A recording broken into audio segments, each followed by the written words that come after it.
우리 기초수행 부분은 거의 스파르타식이에요. 안전하고 끊임없이 합니다. 기초수행 부분. 근데 이게 저는 수행의 다라고 생각합니다.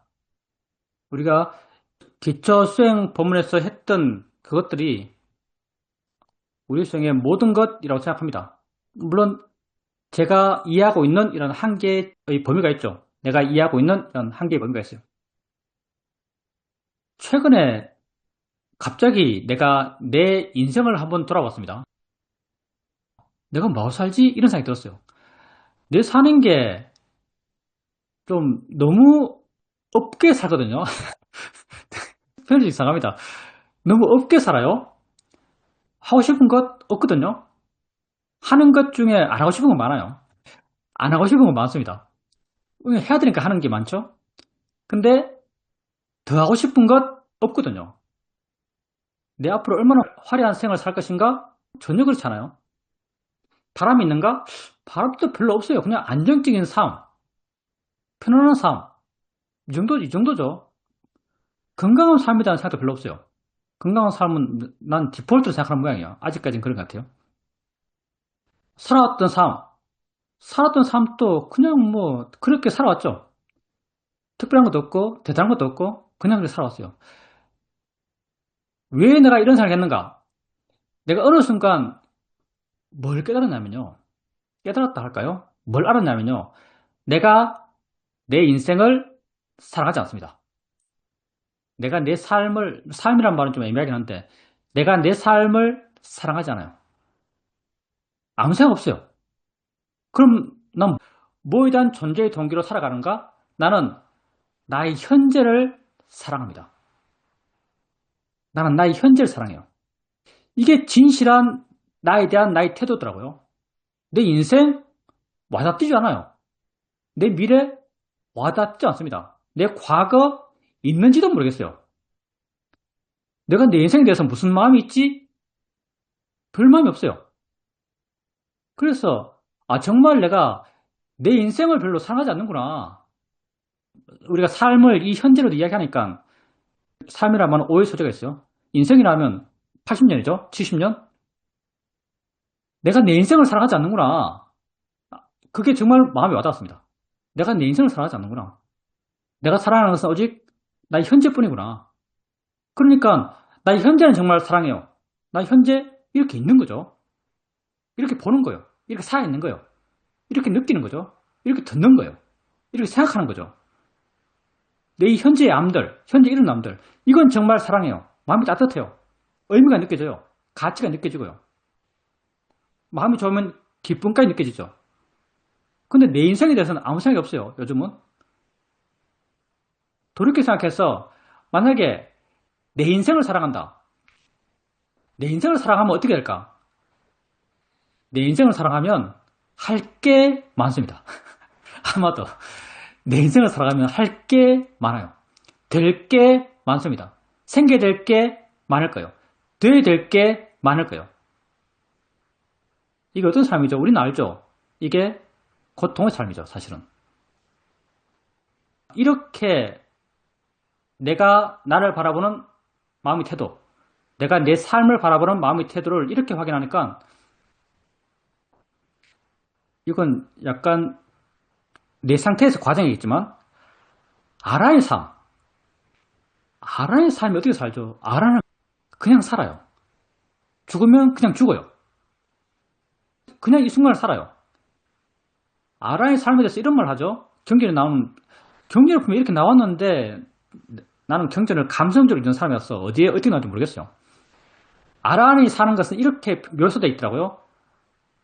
집배부가 월급날 기다리듯이 아란은 죽음을 기다린다. 그러면 집배부가 월급날을 어떻게 기다리는가? 아마도 그 책에서의 묘사는 이런 경우를 이야기하는 것 같아요. 집배부 일을 하고 있어요. 하다 보니까 어느 날 월급날이에요. 옛날 사람들은 그런 것 같아요. 집배부 일을 열심히 하고 있어요. 그 일이 자기 천직이니까. 하다 보니까 어느 날 월급날이에요. 그래서 월급날이네? 하고 월급 받는 거예요. 아란 또 매일매일 살아요. 하는 건 매일매일 사는 것밖에 없어요. 매일매일 사다 보니까 어느 날 죽는다 돼요. 이런 식으로 며칠 한 것 같아요. 쥐뼈부가 월급날을 기다리듯이 아라는 죽음을 기다린다. 뭐 방향성을 이야기하고 있는 겁니다. 내가 그렇게 됐다는 게 절대 아니고요. 방향성을 이야기하고 있어요. 당연히 내가 수영을 했어요. 수영해서 어떻게 됐는가? 많이 변했겠죠. 내가 옛날에 내 인생을 사랑했는가? 옛날에 내 인생을 사랑했죠. 인생 설계 엄청 많이 했습니다. 나 생각이 엄청 많은 사람이었어. 어떻게 살고, 어떻게 살고, 어떻게 살고, 정말 설계 많이 했어요. 내 인생을 살아가는 모습이죠. 그러면서 많이 괴로웠겠죠. 근데 내 마음이 계속 변해왔어요. 그 변화의 방향이 곧 나에 대한 이해를 바탕으로 내 마음이 변해왔어요. 이렇게 변화해 오면서 어느 순간부터 내 삶, 내 인생을 바라보는 마음이 이렇게 됐던 것 같아요. 조금씩 변해왔겠죠. 최근에 이걸 발견한 거예요. 뭐 어제는 안 그랬는가? 뭐 한 달 전에 안 그랬는가? 하면 그때도 이런 성향이 있었겠죠. 근데 변했는데 변화는 나도 모르게 생겼어요. 그리고 어느 순간 그 주제를 내가 떠올렸을 때, 그 주제를 마음이 향했을 때, 아, 내가 지금 이렇게 보내? 내가 내 인생을 사랑하지 않네? 내가 사랑하는 것은 오직 현재뿐이네? 이렇게 내가 바라보고 있는 내 삶의 태도를 확인하게 됐어요. 그리고 이게 바른가? 예, 이게 바릅니다. 전 그렇게 알아요. 이게 바르다는 걸. 왜? 이게 진짜니까. 인생 없어요. 인생, 내 삶, 뭐 엄청 중요하죠, 우리한테. 근데 결국 과거, 현재, 미래죠. 과거 없잖아요. 여러분 인생 50년, 60년 살았습니다. 그거 있었나? 실감 안 될걸요. 있었나? 아무 느낌 없을걸요. 앞으로 30년, 50년 살 거예요. 그거 있을까? 아무 느낌 없을걸요. 여러분에게 있는 건 오직 지금 현재뿐이죠. 여러분이 사랑할 것은 오직 지금 현재뿐이에요. 내가 지금 이 순간밖에 없다. 내가 오직 지금 이 순간 산다. 그러면 나에 대한 의미, 나의 가치, 나의 보람 어디서 찾겠어요? 지금 현재에서밖에 안 찾아져요, 이건요. 지금밖에 없으니까. 우리가 수영을 해나가요. 어떻게? 지금을 알아가면서. 지금이 뭐 시간적 지금이 아니죠. 알의 지금이요. 알이 없다면 지금도 없습니다. 알이 있으니까 지금이 있는 거죠. 우린 알을 통해서 지금을 확인해요. 느낌이 있어요. 그게 지금이죠. 소리 있어요. 그게 지금이요. 생각 있어요. 그게 현재예요. 그런 알의 일어남을 통해서 현재를 확인하죠. 있는 게 그밖에 없으니까. 그걸 통해서 이해 나가고, 그걸 통해서 자유로워지고, 그걸 통해서 가치를 날아가고, 그걸 통해서 기뻐요. 이것밖에 없어요. 그러니 이런 방향으로 우리 마음이 변해간다면 우리가 우리 인생을 사랑할까요? 사랑하겠죠. 근데 중생이니까. 근데 어떤 농도로서 옛날에 내가 수영하지 않을 때 내가 내 인생을 사랑했던 농도, 내가 수영하면서 변화한 마음으로 살아가는 이 현재의 내가 내 인생을 사랑한 농도 어떻게 될까요? 농도가 약해질 걸로 생각합니다. 왜? 난 점점 지금의 의미를 알아갈 거니까. 내게 있는 건, 내 존재에게 실제하는 건 오직 지금뿐이라고 알아갈 거니까. 지금 현재 존재할 뿐이라고 알아갈 거니까. 현재에 점점 가치가 두어져 가다 보면 자연스럽게 과거와 미래에 대한 가치는 줄어들 거예요. 과거, 미래, 현재를 다 모아서 우리가 인생이 되는 거예요. 그러니 여러분 인생에 부여하는 가치, 여러분 인생을 사랑하는 사랑의 농도, 그게 점점 옅어질까요? 점점 깊어질까요? 점점 옅어집니다. 점점 옅어져요. 여러분이 내가 나이가 더 들어서 몸이 더 안 좋아지면 어떡하지? 걱정할까요? 죽을 때 어떡하지? 걱정할까요? 과거에 내가 잘못했던 못된 말, 못된 행동, 거기에 대해서 내가 지금 현재 괴롭지 않듯이 지혜 있을 때 괴롭지 않듯이 미래에 내게 닥칠 어쩌면 분명한 사실일지도 모르겠어요. 주위에 관찰되는 그런 증거들을 봤어. 나도 당연히 그렇게 될 거야 라고 믿어지는 그런 요소일 수도 있어요. 그렇지만 지금 없으면 걱정잖아요. 지금만이 진짜니까. 더 늙으면 어떡하지? 내가 나중에 못 걸으면 어떡하지? 넘어지면 어떡하지?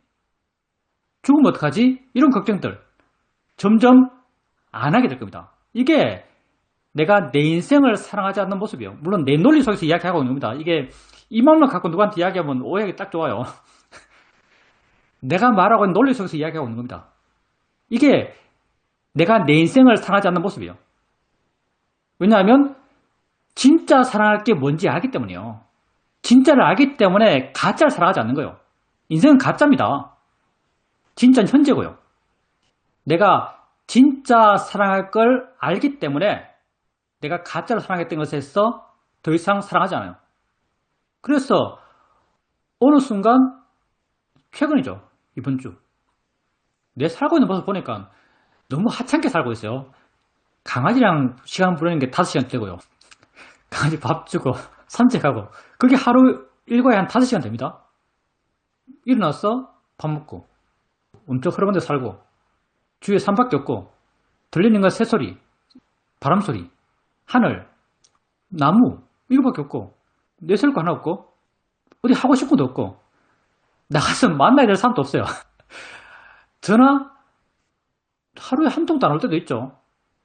내가 먹고 살지 하면 갑자기 이걸 어려운 말로 현타라고 하지. 현타. 갑자기 현타가 왔어요. 현타가 왔는데 그때 알았죠. 아, 내가 정말 아무것도 없구나. 그리고 아무 기도 안 하는구나. 내가 내 인생을 사랑하지 않는구나. 내가 내 삶을 사랑하지 않는구나. 그럼 난 어떤 걸 사랑하며 살고 있지? 하면 오직 현재의 나. 이건 뭐 나라고 부르기도 못하죠. 현재의 존재. 존재는 곧 아임이죠. 현재 일어남들. 현재 진행들. 이런 것만이 내 존재의 의미구나. 내 가치구나. 난 이걸 사랑하는구나. 그리고 이 사랑이 진짜구나 라고 알았어요. 이 사랑이 진짜구나. 이것만이 진짜구나 라고 알았어요. 그래서 오해의 소지가 많은 말이지만 나는 내 인생을 살아가지 않습니다. 저는 제 인생을 살아가지 않아요.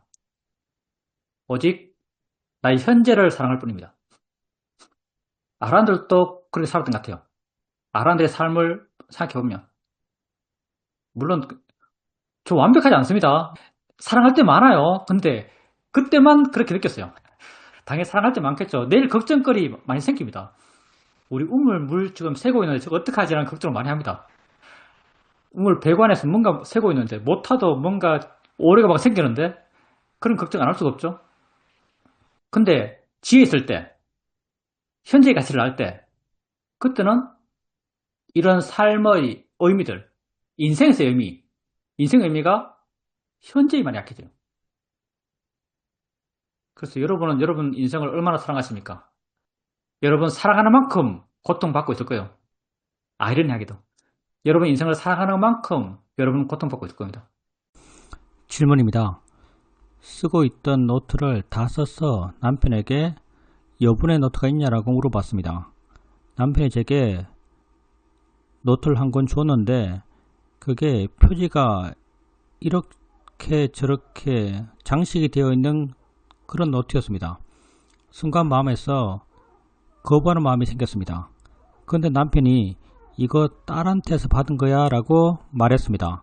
그러니까 마음이 바로 좋아하는 마음으로 바뀌었습니다. 그걸 보면서 어휴 이게 도대체 마음이 뭐야 이렇게 확확 변하네 이렇게 알았습니다. 일어나는 것은 조건 따라 일어납니다. 그렇게 일어나는 것을 전 단지 알고 있습니다. 이렇게 단지 안다는 게 정말 삶을 다른 방향으로 향하게 한다라고 요즘은 조금씩 알아갑니다. 단지 이렇게 바르게 알려고만 하고 있습니다. 마음도 대상이고 마음에서 일어나는 것들을 이렇게 알고 있으면 야 진짜 도대체 마음이 뭐야? 어떤 조건 속에서 이렇게 일어나는 거야? 이런 마음이 생깁니다. 마음이 뭘까요? 사실은 몰라요. 뭐 누가 나한테 너 마음이 뭔지 알아? 라고 물으면 나는 마음을 이해한다고 말하겠어요. 보는 마음 이해하거든요. 본다고 이해해요. 아는 마음 이해하거든요. 안다고 이해해요. 생각하는 마음, 마음이 생각한다고 이해해요. 생각이 일어남을 이해해요. 일어남을 이해한다는 것은 약간 연기적 측면이에요. 생김을 이해해요. 생김에 대한 이해가 있어요. 완벽한가? 전혀 완벽하잖아요. 전혀 완벽하지 않습니다. 완벽은 없는 것 같아요. 여기에서 완벽은 없는 것 같아요. 끊임없이 궁금해요. 끊임없이 궁금해하는 거예요. 끊임없이 궁금해하면서 계속 가는 거예요. 우리 수행의 길이라는 게 끊임없이 궁금해하면서 계속 가는 것 같아요. 그러면서 그런 이해의 깊이를 지속적으로 깊이해 나가는 것 같습니다. 그러니까 맨 처음 출발하면서 어떤 마음의 방향성을 갖고 내 자신을 알아가는가, 이게 정말 중요하죠. 이게 모든 것 같아요. 어떤 방향성을 갖고 나 자신을 알아가는가. 나는 단순하죠. 조금만 생각해보면 내가 어떤 존재인가? 라고 하면 보고 듣고 느끼고 생각하고 맛보고 냄새나는 존재. 이런 생각은 쉽게 할 것 같은데요. 붓다가 아니더라도. 요즘 정확히 모르겠어요. 난 철학에 관심이 별로 없거든요. 현대 철학이 주로 이런 이야기 많이 한다 그래요. TV를 보면 네가 TV를 보느냐 불안감을 보느냐? TV 속에 공차고 있다면 실제 네가 축구선을 보고 있나? 아니면 불안 평면을 보고 있나? 이런 이야기들. 알면 진짜 이게 뭔가? 이런 접근들 많이 하는 것 같아요. 그건 약간 이성적으로, 약간만 객관적으로 우리 존재를 보면은, 그렇죠. 뭐 우리가 지금 벽을 봐요? 아니잖아요. 눈이 오면 무엇을 보는 거죠. 우리가 눈 그림 그려놓고 뭐 화살표로 빛 들어오고 굴절돼서 망막이 맺히고 이런 것들 다 그런 설명들이죠. 알미 어떻게 생기는가의 설명이요. 그러니까 안입이 설신의 색상 비촉법, 이게 2500년이나 붓다가 말했지만 이건 지금 현재 상식선에서 충분히 이해 가능한 것이고 많이 이야기되고 있어요. 우리의 알미 이렇더라고. 근데 그런 알을 어떻게 봐야 되는가, 그런 알을 바라보는 마음의 태도가 어떻게 되어야 하는가에 대해서는요, 세상에 말이 없죠. 여기 대해서는 세상이 침묵하고 있습니다. 그런 거 들어본 적도 없죠. 알미 그렇게 생기긴 해요. 현상적으로. 과학적으로도 그렇게밖에 설명 안 되고요. 우리가 우리 자신을 봐도 내 알면 그렇게 생겨나요. 보면 눈에 생기고, 들으면 귀에 생기고, 느낌은 몸에 생기고, 맛은 혀에 생기고, 냄새는 코에 생기죠. 다 내 안에서 나고 있죠. 알면 이렇게 생겨요. 이 안입의 설신이 색상 미촉법이요. 불교 하나도 모르고 수행 하나도 안 하는 사람에게 이런 설명을 했을 때 그 사람이 이해할 수 있어요. 과학에서도 이런 설명을 많이 할 거예요. 의학에서도 이렇게 설명할 거고요. 근데 우리가 이렇게 알긴 알아요. 근데 이런 암들을 어떻게 바라봐야 하지? 여기 대해서는 세상에 말하는 사람이 아무도 없습니다. 붓다만이, 물론 내가 알고 있는 지식 한계 내에서 이야기하는 거예요. 붓다만이 여기 대해서 말씀하세요. 무상고 뭐하러 봐라. 무상고 뭐하러 보라고. 목적이 뭐죠? 행복하기 위해서. 고통받지 않기 위해서. 더 근본적으로 진실을 알기 위해서. 그게 원래 무상이니까. 그게 원래 무하니까. 그게 원래 고니까. 무상고 뭐하러 보라고 붓다가 말씀하세요. 우리가 느낌을 알아차하기 때문에 바른 수행을 하는 게 아닙니다. 느낌을 자연의 이치로 알기 때문에 바른 수행을 하는 거예요.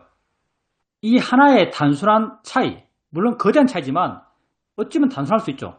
이 하나의 단순한 차이, 어떻게 보는가에 대한 정답, 그 정답 실천, 이 하나의 단순한 차이가 그 모든 거대한 존재의 의미를 바꿉니다. 그러니 수행자님이 남편에게 노트를 받아요. 처음에는 남편이 쓰던 거라고 생각해요. 장식이 많아요. 뭐 이렇게 지저분해라고 생각해요. 근데 딸에게 받았대요. 그러니까 많이 바뀌어요. 바뀌는 왜 바뀌는가? 남편 것에 대한 마음의 태도, 딸의 것에 대한 마음의 태도 달라요. 마음의 태도가 다르니까 마음의 반응이 달라요. 그게 마음이죠. 이런 남편 거라고 하니까 싫어하는 마음, 싫어한다고 표현하겠습니다. 남편 것이라고 하니까 싫어하는 마음, 딸 것이라고 하니까 좋아하는 마음이 생겨나요. 고통받지 않는 삶의 방향에 생각해보면 이건 고통받는 마음이에요. 화와 욕심 방향이죠. 우리가 화와 욕심 방향 그런 마음의 반응 때문에 삶에 괴로움이 생겨나요. 이걸 없애기 위해서, 이걸 극복하기 위해서 우리 수행이 나왔습니다. 우리 마음이 있어요. 마음 표면에 떠오르는 것, 의식 표면에 떠오르는 게 있어요. 의식 표면에 떠오르는 게 남편 걸 싫어하는 마음, 딸 것을 좋아하는 마음이요. 우리 의식 표면에 떠올라서 우리에게 알아져요. 근데 왜 남편 걸 싫어하고 딸 걸 좋아하겠어요? 뭔가 의식 저변에, 우리가 모르는 의식 저변에 무슨 프로그램이 존재해요. 남편이라는 정보가 들어오면 파라락 프로그램 돌아가면서 싫음. 딸 정보가 들어오면 파라락 프로그램 돌아가면서 좋음. 이게 드러나요. 좋음과 싫음은 드러나요. 그렇지만 이걸 드러나게 했던 프로그램은 드러나지 않아요. 이건 우리가 알 수가 없어요. 이걸 업이라고 불러도 좋을 거예요. 첩첩이 쌓여왔던 마음의 경향이라고 할 수 있겠죠. 여기는 우리 의식이 접근할 수가 없어요. 근데 이게 만들어내는 게 화, 욕심이에요. 우리가 알아진 것은 이 화, 욕심밖에 없어요. 우리가 궁극적으로 바꿔야 될 것은 뭐겠어요? 궁극적으로 바꿔야 될 것은 이 프로그램이에요. 프로그램이 마음고통의 원인이에요. 실제로는 이 프로그램이 마음고통의 원인이에요. 근데 이 마음의 프로그램에는 우리가 접근할 수가 없어요. 접근되는 것은 오직 이 프로그램이 만들어낸 결과물만 접근돼요. 결과물에 대해서 우리가 어떻게 봐요? 자니시야? 대상이야. 알아지는 거야? 지 할 걸 지가 해. 나랑 상관없어. 이렇게 봐요. 그러면 그 결과물에 대해서 마음이 어떻게 돼요? 마음이 가벼워지고 부드러워지고 물러나요. 가벼워지고 부드러워지고 물러나는 이 마음을 어떻게 표현할 수 있어요? 그 대상에 대해서 가치를 주려는 마음, 이렇게 말할 수 있어요. 그 대상이 갖고 있는 가치를 줄여가는 마음, 그 대상이 있든 없든 상관없어져가는 마음, 이걸 우리는 우백가의 마음, 이렇게 말해요. 수행해서 대상을 수행해요. 그리고 대상에 대한 마음이 변해요. 바른 마음의 변화는 언제나 물러나는 방향, 가벼워지는 방향, 자유로워지는 방향이에요. 그 대상에 갇혔기 때문에, 좋아할 게 아니기 때문에, 싫어할 게 아니기 때문에. 이렇게 대상에 대해서 우리에게 알아지는 이 대상에 대해서 가치가 줄어들면 줄어들수록, 이 줄어듦을 반복적으로 경험하면 경험할수록, 그게 있든 없든 상관없어지면 없어질수록 그걸 만들어냈던 마음의 프로그램이 약해집니다. 프로그램이 의미가 없잖아요. 그게 뭘 만들어내도 우리가 가치를 안 보여줘요. 그게 뭔가 만들어내는데 만들어낸 걸 보면서 우리가 아 좋아 라고 해줘요. 그러면 프로그램이 강해집니다. 아 싫어라고 해줘요. 그래도 프로그램이 강해집니다. 좋아하는 마음이 커지면 커질수록 프로그램도 커져요. 싫어하는 마음이 커지면 커질수록 프로그램도 강해져요. 더 능숙하게, 더 강하게 결과물을 만들어내겠죠. 근데 우리는 드러난 것에 대해서 가치 없어 라고 알아가요. 마음이 그렇게 이해하고 그 이해를 통해서 마음이 그 가치 없어 라고 진실로 아는 마음으로 변해가요. 그러면 그 결과물을 만들어냈던 마음의 프로그램, 그게 강해질까요? 의미가 없는데요. 만들어내 봐야 우리가 안 봐주는데요. 내가 안 봐주는데요. 신경 안 써주는데요. 그 마음의 프로그램이 우리 마음이 이렇게 변해감에 따라서 점점 약해져 갑니다. 그러니 우리 수행에서 할 수 있는 게 있고 할 수 없는 게 있어요. 프로그램 이거 어떻게 할 수 없어요. 그러니까 어떻게 할 수 없다는 것은요. 화 욕심이 드러나는 것 이거 어떻게 할 수 없어요. 남편 걸 싫어하고 딸 걸 좋아하는 것 이거 어떻게 할 수 없어요. 할 수 있는 건 오직 그 드러난 걸 바르게 하는 것. 부탁께서 정말 세상에서 유일하게 내가 아는 바 그 유일한 것 같아요. 세상에서 유일하게 그 드러나는 것을 어떻게 봐야만 네가 행복한가를 말씀하셨어요. 그리고 이게 당위적인 접근이 아니에요. 그러니까 다르게 볼 수도 있지만 이렇게 보면 좋으니까 그렇게 봐. 이게 아니에요. 세상에서 이런 말 많이 하잖아요. 남이 내 돈을 안 갚아. 그러면 다른 사람이 이렇게 하죠. 야 그냥 줬다고 생각해. 이런 유의 접근이 아니에요. 잃어버렸다고 생각해. 이런 유의 접근이 아니에요. 무상고무화라는 것은요. 그냥 무상고무화로 보니까 좋아. 그렇게 보면 좋으니까 그렇게 봐. 손해 아니니까 그렇게 해봐. 이게 아니에요. 그게 진실이니까 그렇게 보라는 거예요. 마음의 프로그램이 만들어낸 그 결과물들. 그 결과물들이 진짜 무상하고요. 진짜 무아이고요. 진짜 의미 없어요. 의미 없다는 게 괴로움이란 말이에요. 진짜 의미 없어요. 그래서 부탁께서 그 드러난 것을 무상고 무아의 바른 견해로 봐라 이렇게 말씀하셨어요. 그렇게 본을 통해서 우리가 그걸 무상하다고 무하다고 의미 없다고 이해합니다. 그 이해한 마음이 만들어내는 것, 그게 물러나는 것이고 가벼워지는 것이고 부드러워지는 것이고 못 뱉게 되는 거죠. 그걸 통해서 프로그램이 조금씩 힘을 잃어갑니다. 그게 우리가 우리 삶의 문제, 괴로움의 문제를 해결하는 메커니즘이죠. 그러니 남편 걸 싫어하고 딸 걸 좋아하고 이런 마음이 생기는 것이 전혀 문제가 아닙니다. 우리가 중생이기 때문에 프로그램이 엄청나게 많아요. 엄청나게 탄탄합니다. 일어난 걸 갖고 문제 삼지 마세요. 그냥 일어난 걸 단지 바르게 보려고 하면 돼요. 그건 붓다께서 말씀하셨죠. 바르게 보는 것. 바르게 보라는 게 정말 붓다 말고 누가 이런 식의 말을 한 사람 있나요? 난 본 적이 없습니다. 현상의 파악, 경험의 이해 이런 건 하겠죠. 근데 그 경험을 어떻게 봐야 돼? 이런 말을 한 사람이 인류 역사상 있나요? 저는 모르겠어요. 그래서 드러난 것과 희비하지 말고요. 그래서 우리가 하는 말 있죠. 항복해라. 수용해라. 될 대로 되라. 드러난 것에 대해서 가져야 될 마음가짐 이런 말을 합니다. 그냥 항복하고요. 받아들이고요. 그냥 알면 됩니다. 저 자연의 시지. 저 대상이지. 저 느낄 뿐이지. 저 소리일 뿐이지. 이렇게 바르게 단지 알려고 하십시오. 질문입니다. 저번 주에 제가 스님에게 수행하는 것이 편하다라고 말씀드렸습니다.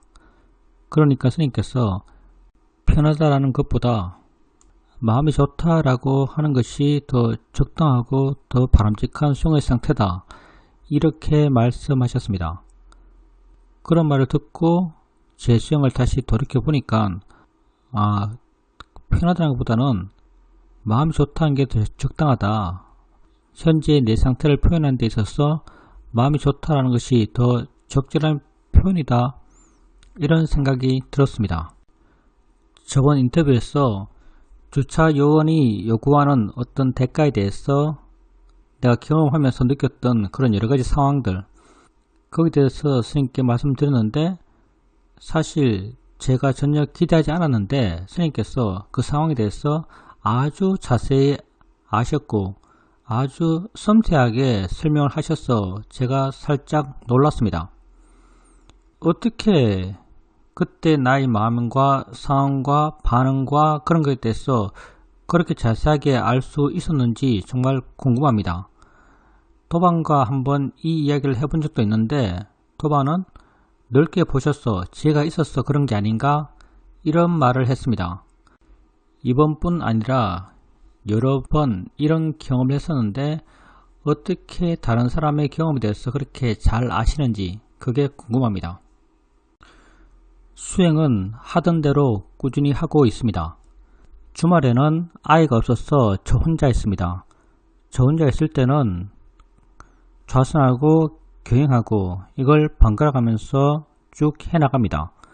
주중에는 아이가 오게 되는데 아이가 와도 오면은 내 해줄 걸 해주고 아이는 아이대로 놀고 공부하고 저는 또 옆에서 같이 좌선하고 경행하고 수행하고 있습니다.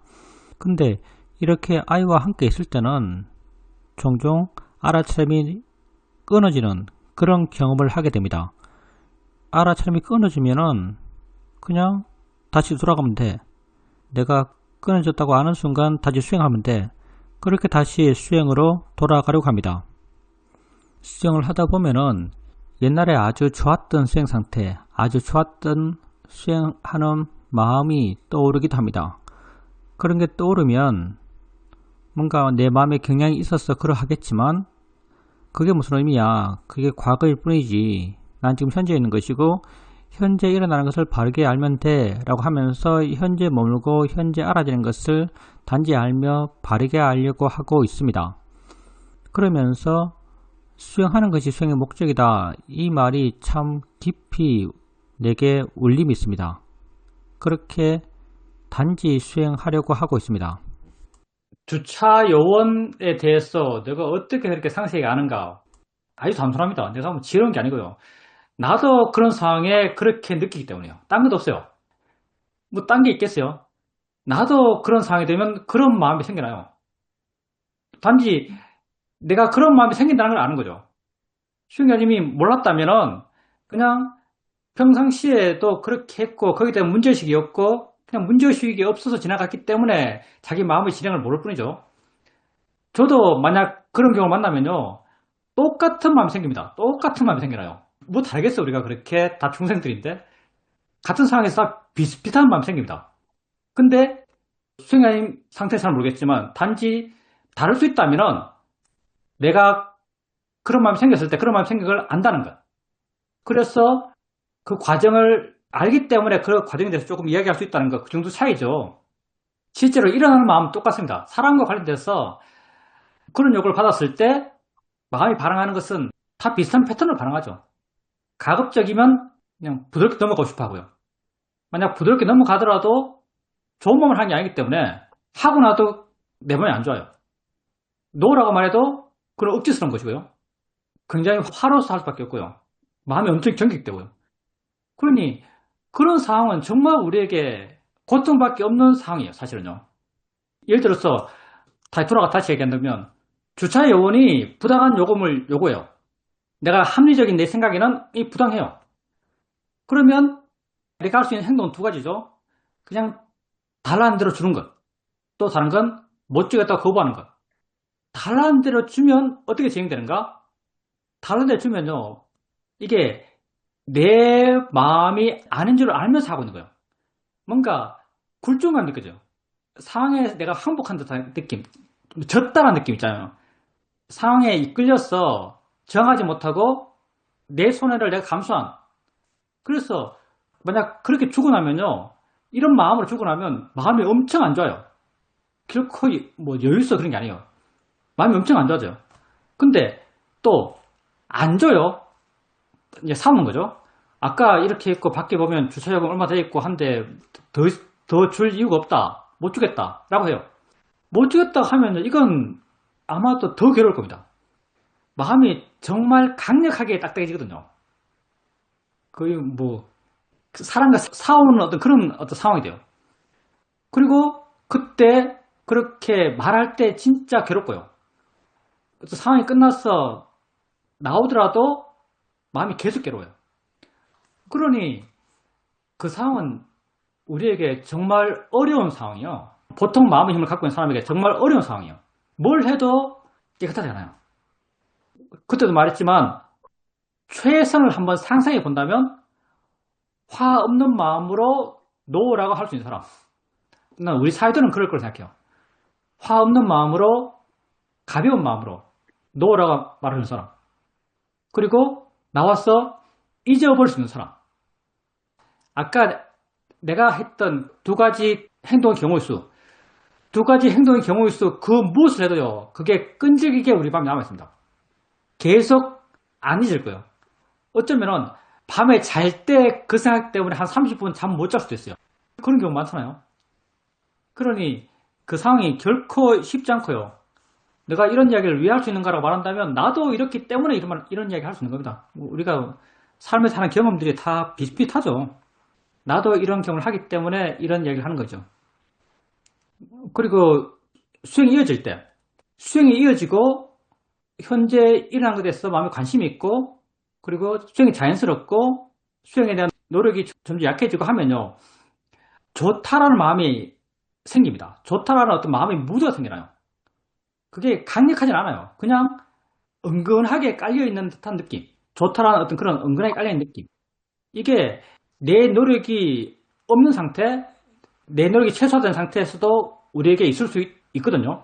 이게 나는 이어지는 수행에서 가장 이상적인 수행 상태가 아닐까 생각합니다. 수행자님 또 자기 수행을 그렇게 확인하고 계신 거죠. 그리고 옛날에 수행에서 좋았던 경험, 옛날에 수행에서 좋았던 경험에 대해서 우리가 한번 생각해 볼 필요가 있습니다. 다 우리가 수행하면서 옛날에 수행해서 좋았던 경험들이 있습니다. 옛날에 좋았던 수행의 경험에 대해서 어떤 마음을 갖고 있는가 하면 그때 참 좋았어 라는 마음을 갖고 있어요. 그때 참 좋았어. 일종의 욕심이라고 할 수 있겠죠. 욕심의 마음이 욕심의 대상을 어떻게 할까요? 욕심의 마음이 욕심의 대상을 어떻게 하죠? 욕심의 마음은 욕심의 대상을 더 욕심난 것으로 포장해요. 먹고 싶어하는 마음은 그 음식을 더 먹고 싶은 걸로 포장해요. 갖고 싶어하는 마음은 그 갖고 싶어하는 그 대상을 더 아름다운 걸로 포장해요. 그러니 그때 옛날에 좋았던 수행 체험, 그걸 생각하는 마음이 욕심의 마음인데 욕심의 마음이 내 과거의 수행 체험을 어떻게 포장할까요? 엄청 좋았고 엄청 대단하고 지금 잘 못하는 수행 체험으로 포장합니다. 엄청 과장해서 포장해요. 그대로 알지 않아요. 우리가 그대로 하는 게 별로 없어요. 지금 내게 알아지는 것, 지금 확인되는 것, 다음에 느껴요. 이것까지도 왜곡하는 게 우리예요. 눈뜬 봐요. 지금 하고 있잖아요. 지금 내가 하고 있는 것까지도 왜곡하는 게 우리입니다.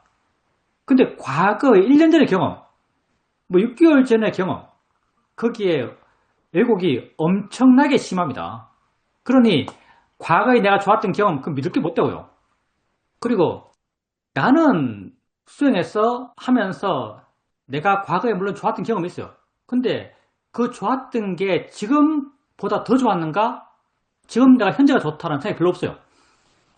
지금 내가 처해 있는 이 현재보다 좋은가라고 한다면 난 경험해서 결코 그렇지 않다는 걸 알아요. 예를 든다면 명예심을 수행할 때 뭐를 깨달아요? 내가 뭐를 깨달았을 때 내가 그 깨달음에 대해서 설명하는 설명의 방식은 나는 아무것도 못하네 이거였어요. 나는 아무것도 못하네. 그 깨달음이 아주 강렬했기 때문에요. 다음 바로 슬퍼졌어요. 내가 없다니 이럴 수가. 이런 마음 됐거든요. 지혜가 진짜 있기 때문에 이 마음이 생긴 거예요. 내가 없다니 이럴 수가 하면서 엄청 슬퍼졌어요. 그때 지혜의 느낌이 너무나 분명했죠. 근데 지금 뭐에 대한 이해 엄청 밋밋해요. 확 깔아진 게 없어요. 근데 내가 날 돌이켜봤을 때 내가 얼마나 뭐에 대해서 이해하고 있지? 미얀마에 수행할 때와 지금을 비교했을 때 언제가 더 뭐에 대해 이해가 깊지라고 한다면 비교할 수 없을 만큼 지금이 깊어요. 이건 정말 비교가 안 되죠. 비교할 수 없을 만큼 지금이 깊습니다. 그러면 그때 뭐를 이해했을 때 지혜의 농도, 지혜의 어떤 깊이와 지금 나의 지혜 깊이, 지금이 비교할 수 없을 만큼 깊어요. 그러면 그때 마음이 좋았는가, 지금 마음이 좋았는가? 지금이 훨씬 좋죠. 마음이 마음을 판단해요. 마음이 좋아지면, 좋아진 마음이 좋아진 마음을 판단하는 거예요. 좋아진 마음이 좋아진 마음을 판단하면요. 그건 좋아진 게 아니에요. 좋아졌다고 판단되지 않아요. 내가 미얀마에 있을 때 수행 막판 때서는 우리가 뭐 통찰지로 하는 것, 그게 끊임없이 생겼어요. 계속 사회적에 보고할 때 보면 뭘 이해했습니다. 뭘 이해했습니다. 끊임없이 그런 이해를 보고 있어요.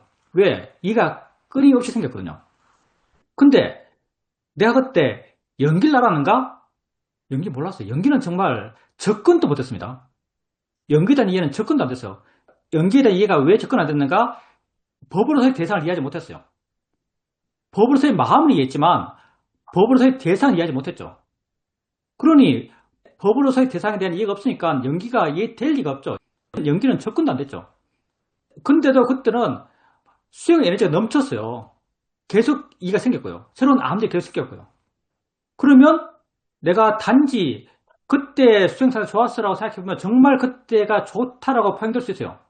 근데 이해를 보면 그때와 지금은 비교가 안 됩니다. 그때는 연결된 이해가 거의 제로에 가까웠어요. 지금은 난 연결을 이해하거든요. 내가 연결을 이해한다고 스스로 감히 말할 수 있는 이유는 뭐냐면요. 우리가 흔히 말할 때, 봄이 일어나면 이야기할 때, 보여지니까 보는 마음이 있다라고 이해해요. 뭐 이거는 약간 상식적이에요. 보여지니까 보는 마음이 있다. 근데 그 반대편, 보니까 보여지는 게 있다. 보니까 보여지는 게 있다. 이건 우리 상식에 어긋나요. 보니까 보여진 게 있다. 이게 내 마음에는 와닿거든요. 그러니 봄을 공간적으로 이해하지 않고요. 저번에도 말했죠. 우리가 R을 공간적으로 이해한다고요. 뭐 이건 관념적이고 상식적인 거죠. 근데 내가 일어남, R의 일어남을 그냥 찰나에 공간 없이 이해하다 보니까 R의 일어남을 공간 없이 이해하면서 이게 이해됐어요. 근데 이건 미얀마에 있을 때는 전혀 이해하지 못했던 부분이에요. 그리고 나는 내 이해가 바르다고 스스로 알고 있고요. 이해하고 있다는 것은 지혜가 깊다는 말이죠. 지혜가 깊다는 것은 마음이 좋단 말이에요. 미얀마에 있을 때는 내 스스로 막 마음이 좋다 그랬어요. 새로운 얘기가 확 생기고 마음이 변하고, 새로운 얘기가 확 생기고 마음이 변하고. 근데 과연 그때 마음이 지금보다 좋은가? 지금 이렇게 밋밋한 마음, 지금 마음이 밋밋한데 그때 마음이 지금보다 좋은가 하면 나는 그렇지 않다라고 생각합니다. 왜? 지혜 깊이가 다르니까. 지금 훨씬 더 깊이 이해하고 있으니까. 지혜가 마음을 바꾸잖아요. 지혜가 깊은 마음이 더 좋은 마음이에요. 그러니 지금 마음이 훨씬 더 좋은 마음이죠. 그렇기 때문에 수행자님께서 과거의 나의 좋은 수행 체험, 이건 너무 집착하지 마십시오. 많이 과장되어 있고요. 그리고 그때는 단지 변화가 분명했기 때문에 좋다고 알았어요.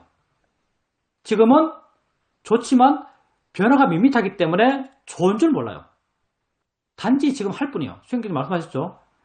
그래서 이런 말을 하는 겁니다. 수행은 단지 하는 거다.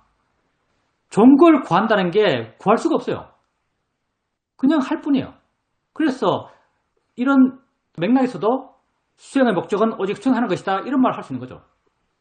그래서 과거의 좋은 수행 체험, 이건 약간 신기루 같은 겁니다.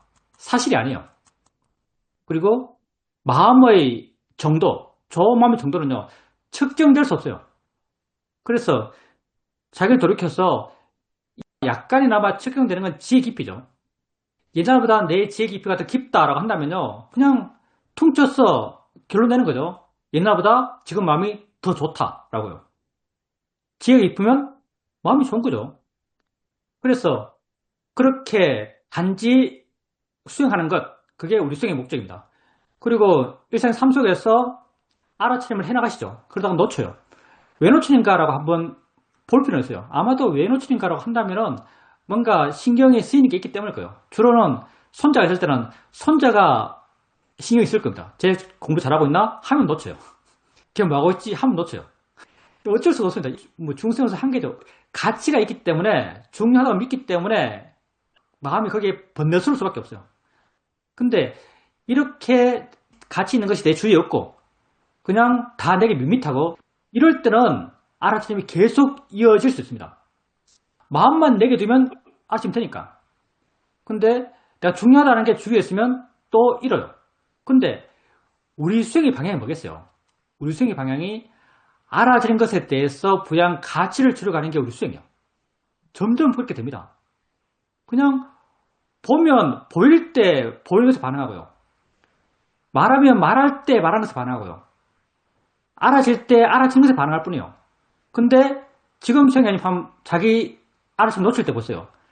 알아지지 않을 때 그것을 생각하면서 놓쳐요. 뭐하고 있지? 잘하고 있나? 하면서 놓치는 거죠. 점점 그런 게 줄어들 겁니다. 똑같죠? 닥쳤을 때 하면 돼. 알아졌을 때 반응하면 돼요. 보였을 때 그게 보이는 모습이 적당하지 않으면 그때는 보인다 이해를 갖고 자유로우면서 어떤 개입, 충고 이런 걸 해줄 수 있는 거죠. 그래서 수행이 나아가면서 점점 알아진 것에 대해서 가치를 줄여가면서 그런 이어짐도 조금씩 더 이어져 갈 겁니다. 질문입니다. 스님의 모든 법문을 잘 들었습니다. 삶에서 사랑하는 것이 없다, 삶을 사랑하지 않는다 이런 말씀을 하셨는데 그 말을 들으니까 반야신경에서 이런 구절이 생각납니다. 신무가에 무가에고 무유공포 마음에 차이가 없어서 세상에 들음이 없다 이런 말이 떠오릅니다. 정말 삶에 사랑하는 것이 없으면 이럴까 봐서 두려워하는 것도 없을 것 같습니다. 물론 우리는 삶에 사랑하는 것이 많고 두려워하는 것이 많습니다. 제가 최근에 건강검진을 받았는데 건강검진도 일종의 두렵기 때문에 하는 것입니다. 다시 말하면 삶을 사랑하기 때문에 하는 것입니다. 내가 언제까지 건강검진을 받아야 될까라고 생각해 봅니다. 우리가 수행을 통해서 마음이 좋아지고 집착을 내려놓고 사랑하는 것이 줄어들어갈 때 삶에서 괴로움도 줄어들어갈 것 같습니다. 스님께서 기초 수행 법문을 시작할 때 항상 맨 먼저 하시는 말씀이 내 입에서 나오는 소리가 아니라 여러분 귀에 들리는 소리로 알아참하십시오, 이 말입니다. 보통 때는 응당 그렇구나 라고 대충 알고 지나가는 말인데 얼마 전에는 이게 아주 좀 의미있게 내 마음에 와 닿았습니다. 그리고 이 차이도 이제 조금 알 것 같습니다. 스님이 하시는 말씀을 들으려 할 때는 마음이 내 밖으로 나오고 내용을 알려고 그러고 애씀이 들어가고 마음에 어떤 동료가 있습니다. 그런데 뇌 귀에 들리는 소리로 할 때는 마음이 내 안에 있고 물러나게 되고 소리에 머물고 동요하지 않고 마음이 뭔가 가볍습니다. 이런 차이를 알게 되면서 이게 뇌 귀에 들리는 소리를 아는구나 이렇게 알게 됩니다. 항상 이렇게 할 수 있는 것은 아니고 삶에서 수많은 경험들이 있고 경험 속에서 마음이 항상 흔들리지만 결국 일어나는 것은 일어나는 것이고 내가 해야 될 것은 오직 바르게 아는 것, 이것 하나를 할 수 있는 것 같습니다. 현재 이 순간에 머무는 것밖에 없다라고 말씀하셨어요. 정답이죠. 정답인데 성경의 말씀이 할 게 없으니까 다른 거 못하니까 그거 해야겠네 이렇게 들리거든요. 그게 아닙니다.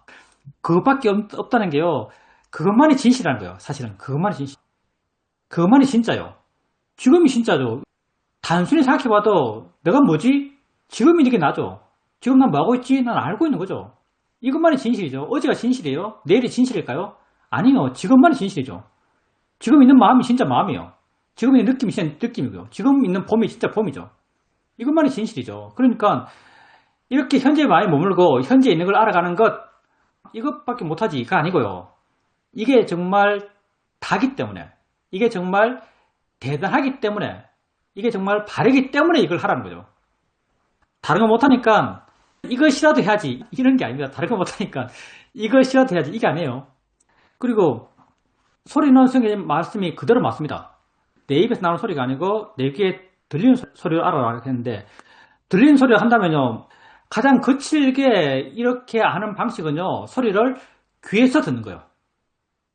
마음을 귀에 두고 소리를 듣는 거죠. 마음을 귀에 두고 소리를 들으면요. 법에 근접해요. 왜냐하면 만약 내 입에서 나온 소리를 듣는다. 그러니까 내가 하는 말을 듣는 거죠. 내가 하는 말 듣는다라고 한다면요. 이미 거기에는 아주 강력한 관념들이 개입됐습니다. 내가 하는 말이고요. 법문하고 있고요. 그리고 그 내용이 다예요. 그 내용이 다예요. 내용이 100%가 돼요. 근데 내게 들리는 소리를 들어요. 내게 들리는 소리를 들으면요. 내용도 있지만 거기에 뭐가 함께 있냐면요. 소리가 함께 있어요. 소리가 진짜죠.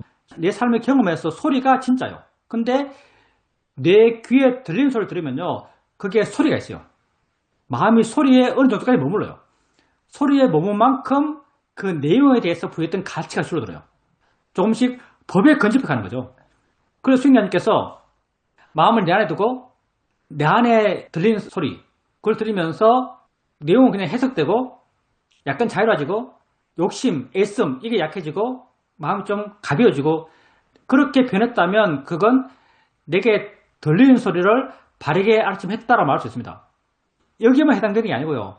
보는 것도 마찬가지입니다. 보는 것도 눈에 마음을 두고 보는 거예요. 이건 처음 할 때 하는 겁니다. 처음 할 때 봄에 대한 알아차림, 들음에 대한 알아차림 할 때 마음을 귀에 두고 소리를 알고 마음을 눈에 두고 보는 걸 아는 거예요. 당연히 마음이 내 밖에 나가서 대상에 가서 본다면 보여주고 있는 그 모양, 그 색깔, 그 형태, 그 위치 이게 다예요. 근데 마음을 눈에 두면 모양은 모양이지만 보인다는 게 어느 정도까지 거기 함께 있어요. 보인다는 게 어느 정도까지 거기 함께 있어요. 그러면서 점점 계속 그렇게 보다 보면 실제 있는 것, 보인다는 것, 들린다는 것 이게 점점점 두드러져 가면서 그런 모양, 의미 그런 것에 대해서 마음이 조금 떠납니다. 그리고 보인다는 것에 대해서 내지는 들린다는 것에 대해서 내가 애심이 약해지면 사실 보이는 것은 내지는 들리는 것은 귀에서도 눈에서도 있는 게 아니거든요. 그냥 생겨요.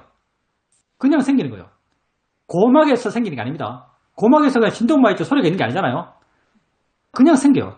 들으면, 알면 그냥 생겨요. 그러니 단지 이해의 영역이요.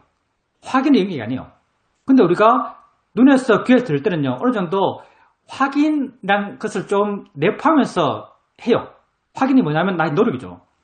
근데 이해가 분명해지면 이거는 확인의 영역이 아니에요. 순수한 이해의 영역이에요. 알의 확인은요, 순수한 이해의 영역이에요. 이해의 영역이 무슨 말인가? 노력이 제로에 수렴한다는 거예요. 노력이 제로에 수렴해요. 그냥 이해가 돼요. 노력이 제로에 수렴하면요, 실제하는 법, 들린다, 보인다도 이해하지만 그 법이 만드는 관념, 노란색, 파란색, 스님 법문, 법문 내용, 이런 것도 원래 알듯이 알게 됩니다. 지혜는 자연스럽게 지혜를 하고요. 관념은 또 자연스럽게 지혜를 합니다. 이 두 가지가 함께 가요. 그리고 삶에 대한 애착, 내 인생을 살아가는 것, 다 누구나 사랑합니다. 제가 제 인생을 안 사랑하나? 그런 마음이 조금 생겼다는 거예요. 그런 마음이 좀 생겼다는 거죠. 어느 순간 보니까 내게 그런 마음이 좀 생겼다는 거지, 내가 내 인생을 사랑하지 않나 하면, 요즘 정말 많이 좀 안 사랑하는 것 같긴 합니다, 사실은. 근데, 없냐면 없지 않습니다. 내 인생 좋아져야지. 좋아진 것, 좋아져야죠. 안정의 추구, 이거 당연히 내 인생을 살아가는 한 모습이죠. 큰 무리 없이 안정적으로 편안하게 살았으면 좋겠다. 이것도 하나의 바람이죠. 그럼 이것도 내 인생을 살아가는 모습이에요. 근데 우리가 수행을 하면서 수행할수록 가치가 줄어들고요. 실제 있는 것에 많이 머물고요. 내가 내 인생을 살아가는 것 그 대부분이 과거와 미래의 내용을 다 함께 갖고 와서 관념적으로 만들어낸 어떤 큰 덩어리 같은 거고요. 근데 실제로는 현재고요. 내 삶의 진실을 알아가면 알아갈수록 그렇게 만들어진 덩어리의 의미, 그게 내 인생이죠. 거기에 부여했던 의미들이 줄어갈 수밖에 없을 겁니다. 그런 게 줄어간다면 수행의 말씀처럼 두려움이 약해질 거고요. 두려움은 다 미래잖아요. 오지 않은 거예요. 오면 어떡하지? 되면 어떡하지? 이런 게 우리 두려움의 내용들이에요. 이런 두려움의 내용들이 점점 의미를 잃어갈 겁니다. 있는 건 지금밖에 없으니까. 뭐 지금 당장 우리가 그렇게 되자는 게 아니죠. 그렇게 못 돼요. 근데 우리 마음이 변해감에 따라서 조금씩 우리가 그렇게 변해갈 것이라는 걸 우리는 압니다. 질문입니다. 최근에는 바른 견해가 수행을 이끈다, 이 말이 마음에 아주 와 닿습니다. 스님께서 수행하는 것이 수행의 목적이다, 이 말도 그런 의미인 것 같습니다. 바른 견해가 수행을 이끈다면 바른 견해가 중요한 것이고, 그러면 내가 바른 견해를 만들어야겠다, 이런 생각을 하게 됩니다. 바른 견해를 어떻게 만들지? 수행을 바르게 하면 생기나? 이런 생각을 하게 되고, 내가 수행에서 일어나고 있는 것들, 봄, 들음, 느낌, 생각, 이런 것들이 다 업의 결과로서 드러나고 있는 것인데, 이런 업의 드러남을 선업으로 바꿔가는 것, 그게 지금 수행하는 것인데, 좀 더 적극적으로 선업을 지을 수 있는 그런 환경이 있어야 되는 게 아닌가? 지금 이 순간 수행하는 것에만 머물지 않고 내가 좀 더 선업을 일으킬 수 있는 그런 환경이 있어야 되지 않나, 이런 생각을 하게 됩니다. 수행과 바른 견해는 어떤 관계인가? 수행은요, 불교 수행, 윗바사나 수행은요, 두 가지로 이루어져 있어요. 수행이 두 가지로 이루어지겠다는 것은, 이 두 가지는요, 우리 삶이 이루어진과 똑같아요. 우리 삶이 뭘로 이루어졌는가? 우리 삶은요, 어떤 것을 알며 사는 게 우리 삶이에요. 어떤 걸 알아요. 알아진 게 존재해요. 알아진 것을 존재하고, 그 알아진 것을 아는 방식이 있죠. 좋아하는 마음으로, 싫어하는 마음으로 이렇게 알아요. 알아진 것을 어떤 마음으로 아는 것, 이게 우리 삶이에요. 수행도 이 두 가지예요. 수행은 삶의 방식이거든요. 수행도 이 두 가지예요. 그래서 수행이 보여주는 것은 딱 두 가지죠. 무엇을 알아야 하는가, 그리고 어떻게 알아야 하는가, 이 두 가지예요.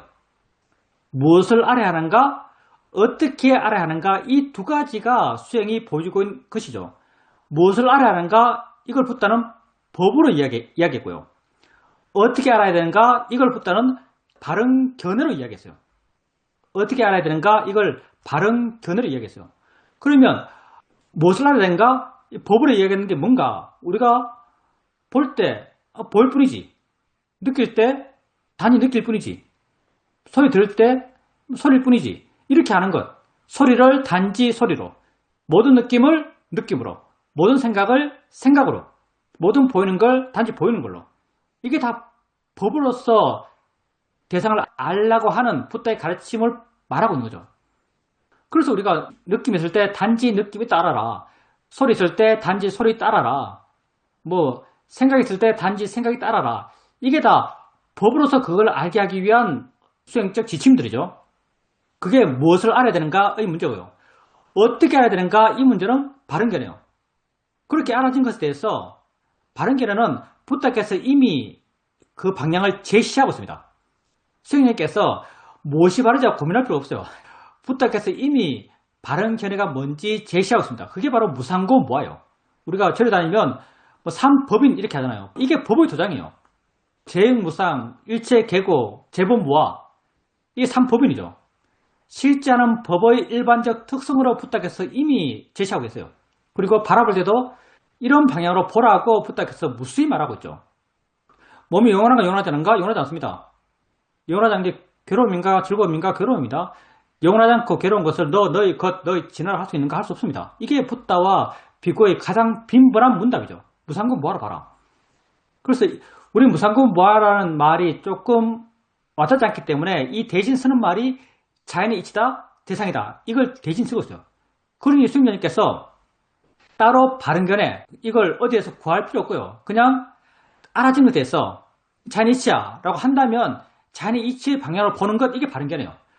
견해잖아요. 견해요. 견이 볼견자입니다. 해가 지혜 해자고요. 그러니 보면서 내는 지혜요. 보여진 것에 대해서 내는 지혜죠. 그래서 느낌을 하면서 자연의 이치야 라고 한다면 이건 바른견이 있는 거고요. 소리 들으면서 뭐 소리일 뿐이지 라고 한다면 바른견이 있는 거예요. 바른견에도 무수하게 많습니다. 붓다께서는 가장 대표적으로 무상고 무아를 말씀하실 거예요. 수행자님께서 수행하면서 어떤 법에 대한 자기 이해가 생기면 그 이해를 써도 돼요.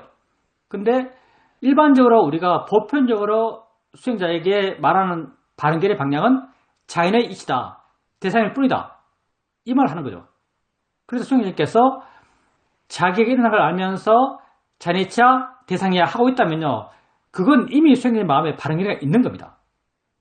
그래서 어디 멀리에서 바른견을 찾지 말고요. 그냥 바른견을 일으키면 됩니다. 이미 바른견은 뭔지는 붓다께서 이미 말씀하셨고요. 그리고 선업을 닦는 환경이 있어야 되지 않는가라고 말씀하셨는데 기본적으로 불교가 우리를 설명하는 방식은요. 우리는 알의 존재예요. 다 눈, 코, 귀, 입, 몸, 마음에서 암이 일어나고 있어요. 그러면 숲에 있어도 우리 알은 눈, 코, 귀, 몸, 마음에서 일어나고요. 서울 시내 한가운데 있어도 우리 알은 눈, 코, 귀, 몸, 마음에서 일어나고 있어요. 어느 환경에 있든 우리 알은 똑같아요. 실제 모습은 다 똑같아요. 그러니까 장소를 고를 필요 없고요. 그리고 선업이라 한다면 불교에서 선업을 닦는 방식은 주로 세 가지입니다. 이게 보시, 지계, 수행이죠. 이걸 삼학이라고 부릅니다. 보시, 지계, 수행. 보시할 때 내 것을 남에게 줘요. 당연히 줄 때 내 욕심 줄여줘. 바른 보시일 때 내 걸 주니까 바람 없이 주니까 내 욕심 줄여줘. 욕심 없는 마음, 그 선업의 마음이 맞아요. 근데 수행자님이 보시의 바람을 닦을 때, 보시의 선업을 닦을 때 얼마나 자주 닦을 수 있을까요? 그런데 한계가 있어요. 계속 줄 수 있을까요? 계속 주면 내 바로 거지 됩니다. 거지 되면 괴로워요. 보시 좋지만요. 한계가 아주 분명해요. 지게는요. 평소에 내가 가만히 있을 때 아무것도 안 할 때 지게의 마음이 있을까요? 없어요. 지게는요. 어길 상황이 되었어. 어길 마음이 들었을 때 지게의 마음이 생깁니다. 상황이 나로 하여금 거짓말 하는 게 내게 더 편한 상황이 됐어요. 거짓말 하려 그래요. 그때 내가 거짓말 하려 나를 알면서 하면 안 되지? 라고 하는 지게의 마음이 생겨나요. 그러면 내가 얼마나 지게의 선업을 닦을 수 있을까요? 별로 못 닦아요. 모기를 죽이고 싶은 마음이 생겼을 때 지게의 마음을 닦을 수 있는 거예요. 거짓말 하려는 상황이 되었을 때 지게의 마음을 닦을 수 있는 거죠. 그러니 지게를 닦는 것, 지게의 선업을 닦는 것 이거 아주 드문 경우입니다. 안 많아요. 그러면 수행의 선업을 닦는 것 이거 얼마나 찾아왔을까요? 이거 안 끊어지게 계속 할 수 있습니다. 지금도 할 수 있어요. 말하면서 할 수 있어요. 밥 먹으면서 할 수 있어요. 요거 하면 살 수 있어요. 그러니 우리가 선업을 뭘로 닦아야 되겠어요? 봇이 지게 뭐 이건 좋아요. 닦으면 좋죠. 그렇지만 정말 어떤 농도, 이어짐으로 보면요. 정말 하찮은 거고요. 진정으로 우리가 우리 자신을 바꿔가는 선업, 이건 수행을 통해서 닦을 수 있습니다. 왜냐하면 언제 어느 순간에도 할 수 있는 것이 이것이기 때문에 못할 데가 없어요. 안다면 할 수 있는 거잖아요. 수행은 알을 알아가는 게 우리 수행이니까 우리가 모르고 살 데가 없어요. 그래서 선업을 닦는다. 무엇을 대상으로 어떤 선업을 닦을 것인가? 알을 대상으로 알아차리며 선업을 닦으십시오. 이게 우리가 닦아가야 할 선업이에요. 질문입니다. 무상고 무아에 대한 지혜에 있어서 우리가 예술이나 미술, 음악 이런 걸 통해서 그런 지혜를 순간적으로 생기게 할 수 있지 않을까라는 생각도 듭니다. 당연히 순간적으로 생기게 할 수 있습니다. 순간적으로 생기게 할 수 있어요. 내가 그 영천에 어느 보살님이 계신데 그 보살님이 주말에 찾아왔어요. 그러면서 하는 말이 뭐냐면 자기가 새벽에 자선하다가 삶이 참 무상하구나라고 깨달았대요. 무상하구나라고 깨달았어요. 그러니까 눈물이 펄펄 나면서 마음이 아주 깨끗해지면서 한참 울었대요. 그러면서 마음이 아주 깨끗해졌대요. 그리고 무상에 대해서 자기가 아주 깊이 이해했대요. 그러면서 내게 온 거예요. 이런 이야기가 생길 수 있습니다. 예술을 보면서 아 나는 없구나 라고 깨달을 수 있어요. 뭐 음악 들으면서 무상하네 라고 깨달을 수 있어요. 무한해 라고 깨달을 수 있어요. 아주 깊이 깨달을 수 있고요. 그 깨달음이 내 마음을 확 바꿔놓을 수 있습니다. 근데 이게 붓다가 원한 깨달음은 아니라는 거예요. 무슨 말인가면요. 이게 다 관념적인 깨달음이라는 거죠. 법에 대한 깨달음이 아니라는 거죠. 법이 뭐겠어요? 법이 이 순간에 알며 일어나면 이게 법이에요. 뭐가 무상한가? 이 순간 알며 일어나면 무상한 거예요. 법이 무상한 거죠. 무상건 뭐하는요? 법의 일반적 특성이에요. 이 순간 일어나는 법이 무상한 거예요. 법이 뭐하고요? 법이 고예요. 그래서 상카라고 부른 거죠. 법이 뭐예요? 내가 느낄 때, 느낌 일어나면 이게 법이에요. 내가 볼 때, 봄을 일어나면 이게 법이에요. 그러니 봄을 알아가면서 아 봄의 일어남이 내가 하는 게 아니구나. 이게 법이 뭐하고요? 마음이 계속 보내? 이게 법의 무상이고요. 봄의 계속적인 모임이 안에 가치 없네? 이게 법의 고예요. 그래서 이런 예술이나 음악이나 이걸 통해서 무상권 모아에 대한 이해가 깊이 생길 수 있습니다. 그게 내 마음을 크게 변화시킬 수 있어요. 근데 이게 법을 알면서 생긴 지혜가 아니에요. 그래서 이게 붓다가 원한 지혜가 아니에요. 내용은 똑같죠. 근데 그게 관념에 의지한 이해예요. 그렇기 때문에 다음에 안 돼요. 그 그림 다음에 다시 봤을 때 내가 어떤 그림 보고 와 뭐하구나 라고 깨달았어요. 순간 마음이 깨끗해졌어요. 한 달 뒤에 가서 그 그림 봐요. 아 뭐하구나 라는 이해가 생길까요? 관념은 우발적입니다. 근데 법은 내가 지금 봄에 대해서 보면서 아 봄이 나랑 상관없이 저절로 생겼네 라고 이해했어요. 내일 봄을 알아요. 똑같아요. 한 달 뒤에 봄을 알아요. 똑같아요. 1년 뒤에 봄을 알아요. 똑같아요. 이게 법에 대한 이해죠. 이렇게 차이가 있습니다.